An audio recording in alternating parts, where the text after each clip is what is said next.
Guys, magandang gabi. Nakikita nyo ba itong nakikita ko? Alam nyo ba guys, ginagawa rin nyo ba ito sa inyong itlog? Yan.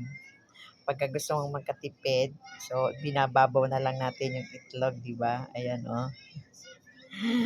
Yan. Ganyan pong ginagawa ko minsan pagka gusto ko po maglaga ng itlog. Yan. Pag may sinaing, diyan ko na lang po siya binababaw. Yung medyo, yung malapit na po siyang yung natutuyo na po yung kanin. So, yan po yung ganyan ang ginagawa ko. Yan.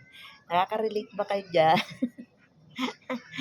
Ito ngayon ang aming ulam with tuna. Yan. Kasi tinaban akong magluto. Eh, kami lang naman ni Amara. Kasi paborito naman to ni Amara din, yung tuna.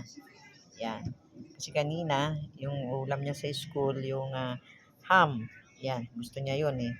Para makakain lang siya ng mabuti.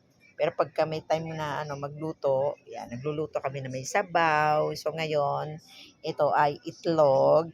Yan, ang kakainin lang po nila dyan guys ay yung pula. Sa akin yung puti. Yan.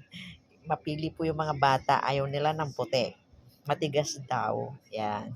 So, ayan guys, na-flex lang. Ganyan ba kayo? Nakaka-relate ba kayo sa ganyan? Yan.